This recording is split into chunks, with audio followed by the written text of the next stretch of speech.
Right, on with the show, and our next guest turned a period of deep personal struggle into a mission to help others unlock their true potential after losing everything.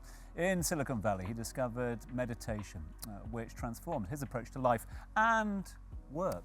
And for many years now, he's been sharing his expertise, his knowledge with the world. Please welcome the CEO and the founder of Mind Valley, Vishen Lakhiani. Vishen, good to see you. Thanks so much indeed for joining us here. Thank you. Great to have you back on the sofa. Great to have you here in Dubai as well. Listen, this episode's all about journeys. This episode's all about taking advantage of bad times in one's life and turning them into the good times, not just for you personally, for others as well. Talk to me about the Mind Valley journey, if you can. Let's just give our viewers a bit of an idea of how you got to that point of setting up Mind Valley. Well, you know, we've got 3 days. It's fine. so many great things come out of destruction. Yeah. In my book, I coined a word called the beautiful destruction, which is a moment in our lives when things just don't click, when things collapse. It could be the collapsing of a relationship. It could be the collapsing of your health. But very often in that destruction, there's an insight. In Zen, it's called a Satori moment, an insight where you go, aha, I need to pivot my life. A relationship ends. That insight is that you might be searching for love in the wrong way. A business ends. The insight is you got to fine-tune your entrepreneurial skills. In my case, the collapse was my mental health. I borrowed money from my dad, moved to Silicon Valley as a kid from Malaysia to start a startup. The dot-com bubble burst. No one could have predicted it. I lost the money I borrowed from my dad. Deeply embarrassed about that. Couldn't afford to pay rent, had no money, was on the verge of losing my US visa, sleeping on a friend's couch, and the only job I could get was a job where I basically had to pick up the phone and sell lawyers on technology.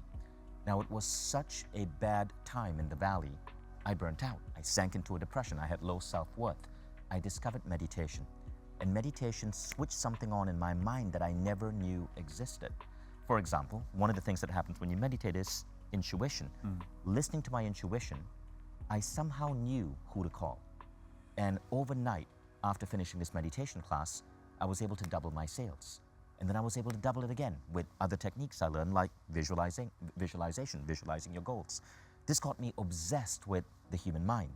And after a few more years of doing this, I became vice president of sales because I had all of these abilities. Then I decided to quit and dedicate myself to something I felt really matters, which in my case was getting wisdom out to the masses, the stuff that had changed my life, but you know, you don't really learn in school.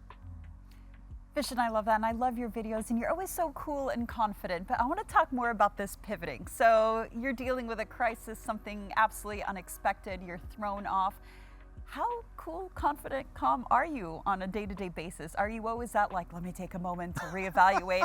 I mean, just a real, I need to know here for my personal sanity. So no, personally, I'm not always cool. I'm not always confident.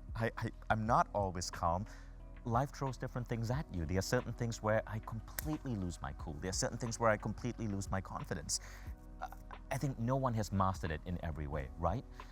And but what I do, which I have as a baseline practice, is the 6-phase meditation, which is my meditation approach, which I've tried to share with the world. Doing that, not even every day, but just every few days, allows you to master your inner state. And then no matter what life tosses at you, you're able to handle it calmly. I'm like breathing while listening to him, like, you can do it, Dina, just get there. Right. I was wondering, Vishen, can you share with us a little bit about Mind Valley's purpose in unlocking human potential? So, our purpose is to spread enlightened ideas.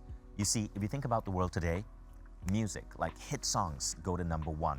Hit shows like Game of Thrones, everyone is talking about it. And this is wonderful. Music, television, storytelling, amazing. What we want to do is make wisdom as cool, because wisdom allows us to grow as human beings. It allows us to become better humans. So Mind Valley goes out to find the best meditation teachers. And even beyond that, the best instructors in weight loss, in leadership, in exercise, in parenting, and to create really powerful programs with them that sit on our app. Our app just got recognized by Apple, so it's in 200,000 Apple stores globally because of the quality of the engineering, the quality of the experience, and our goal is to make wisdom cool again, to allow people to become the best human beings they can be and learn the things that regular schooling just doesn't bother to teach us. Purpose is the power of purpose is something that comes up time and time again in your teaching, time and time in your thinkings as well. Does purpose evolve though with time as well? Does it change? Do your sort of goals change, and does purpose change? Yeah, nobody has one purpose. I mean, that would make life way too boring, right? Our purpose changes as we go through life. In one point, in one epoch of your life, your purpose may be to build a company and hone yourself as an entrepreneur. In another epoch, your purpose might be to be the best darn parent you can be. So we go through different purposes, and purposes often overlap, but focusing on things that resonate with our purpose rather than things which are meaningless do give us an advantage. There are numerous studies on this. For example, there was a study done on the retirement age of men, and men who said that the work they were doing was aligned with their purpose or mission, they basically chose to retire almost 5 to 8 years later because of that advantage of meaning. Yeah, you were talking, I remember you talking about timelines as us expecting things to happen at a certain time the way we envision, and we get in our own way, don't we? Mm-hmm. You're like, yes. I'm like, oh, okay. I can give myself a brownie point there. I want to know what you're doing here this time around. I know you're speaking to audiences. How can people catch you? But also, I saw you post something about some big project announcement happening in January 2025. Oh yeah, I saved that post because I wanted to ask you about it. So I love Dubai. I came to the city by accident. I was actually trying to get to Colombia. I got denied into Colombia because I have a Malaysian passport and I forgot I needed a visa. So I was with my kids. We decided we wanted something fun to do. Dubai, World Expo. We came to the World Expo, fell in love with the city. After it was time for my kids to go back to school, I sent them away. I stayed back. And within 2 weeks, I decided I wanted to live here.